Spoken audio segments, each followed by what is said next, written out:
سبحانك لا علم لنا إلا ما علمتنا إنك أنت العليم الحكيم. المفعول به هو ما وقع عليه فعل الفاعل نحو ضربت زيدا. هر کله چې مصنف علیه الرحمت د مفعول مطلق نه فارغ شو چې هغه قسم اول د منصوباتو نو شروع وکړه په قسم ثانی د منصوباتو کې چې هغه مفعول به ده. دا د مفعول به دا د منصوباتو دویم قسم دی.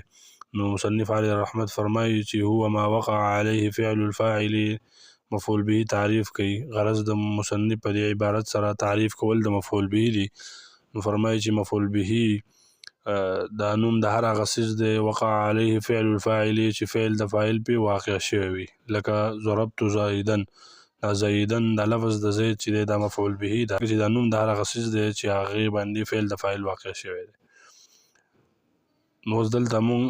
لفظ د اسم چې دی د دې معنی مخکې لفظ د اسم چې دی هغه محذوف دی او هغه مقدر دی،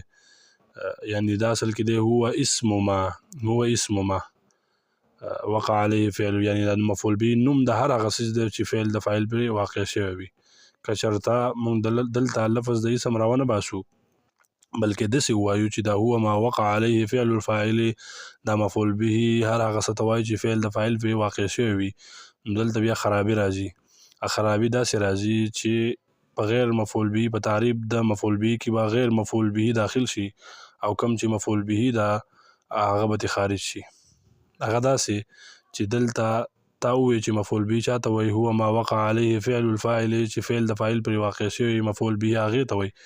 نو دلته فعل د فاعل چې دی هغه د لفظ زید چې کوم مدلول دی په هغه باندې واقع شوی دی، هغه خو ذات دی، یعنی هغه خو مفعول به نه ده، هغې ته خو مفعول به نه ویلی کېږي. او دلته دا ضربت زیدن دا مفعول به ده، دې ته نحویان مفعول به وایي، علن کې تعریف پې نه صادقېږي ځکه چې تا ووایي چې مفعول به هغه څیز ته وایي چې فعل د فاعل پرې واقع شوی. دلته دا زیدن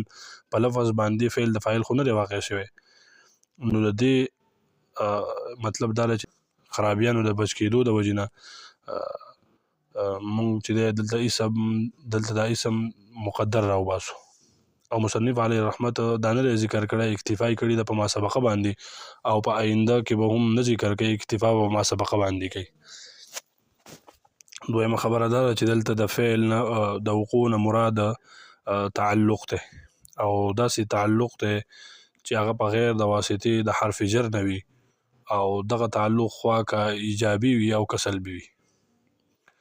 نو په دې سره چې څومره اعتراضات راتلل هغه دفع شو. اول اعتراض دا راتلو چې تا ووایي چې فعل د فاعل پرې واقع شوی وي، مفعول به نوم د هر هغه څیز دی چې فعل د فاعل پرې واقع شوی وي.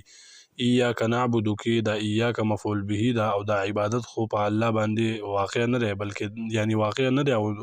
واقع کېږي نه، بلکې د الله سره تعلق وي. نو موږ جواب وکړو چې دلته د وقوع نه مراد تعلق دی. بیا په یو اعتراض راتلو چې مررتو بزیدین کې دا زید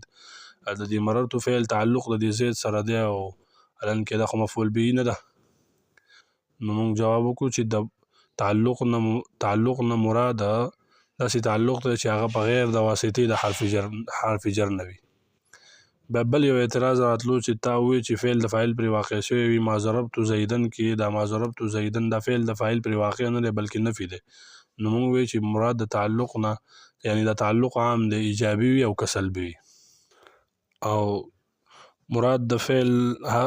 نه هغه فعل دی چې د هغې معتبر وي اسناد د هغې فاعل ته، یعنی په لفظونو کې او په عبارت کې اسناد چې دی هغه فاعل ته شوی وي.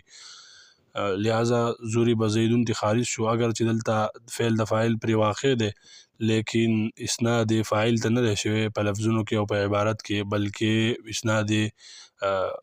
مفعول به ته شوی دی. نو لہذا دا په تعریف د مفعول به کې دا زیدون داخل نشو. او بله خبره دا ده چې الفاعلو کې د فاعل عام دی، فاعل حقیقتا وي او که حکما وي. دا مو ځکه ووایي چې اعطی زیدون درهمن، اعتراض واردو چې اعطی زیدون درهمن، دا درهمن مفعول به ده، او تا ویلی چې مراد د فعل نه هغه فعل دی چې اسناد په لفظونو کې یعنی فاعل ته شوی وي، په عبارت او په لفظونو کې اسناد فاعل ته شوی، دلته خو اسناد مفعول به ته شوی دی. نو جواب مونږ وکړو چې مراد د فاعل نه یعنی فاعل عام دی حقیقتا وي او که حکما وي. دلته فاعل اگر چې حقیقتا نه دی خو حکما دی. نو لہذا تعریف د مفعول به داسې شو چې د مفعول به هر هغه یعنی نوم د هر هغه څیز دی چې فعل د فاعل پر واقع شوی وي او دلته د وقوع نه مراد تعلق دی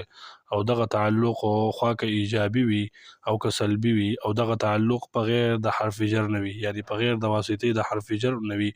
او مراد د فعل نه داسې فعل دی چې معتبر وي اسناد د هغې فاعل ته یعنی په لفظونو او عبارت کې اسناد فاعل ته شوی وي مفعول ته نه وي شوی او فاعل هم عام دی فاعل حقیقتا وي او که حکما وي نو هر کله چې مصنف د تعریف د مفعول به نه فارغ شو نو شروع کړه په بیان د احکامو د مفعول به کې نو مصنف علیه رحمت فرمایي یعنی اصل ترتیب خدا دی چې مفعول اول فعل وي بیا فاعل وي بیا مفعول به وي خو لیکن کله نا کله د مفعول به فعل باندې مقدم کولای شي یعنی په خپل عامل باندې مقدم کولای شي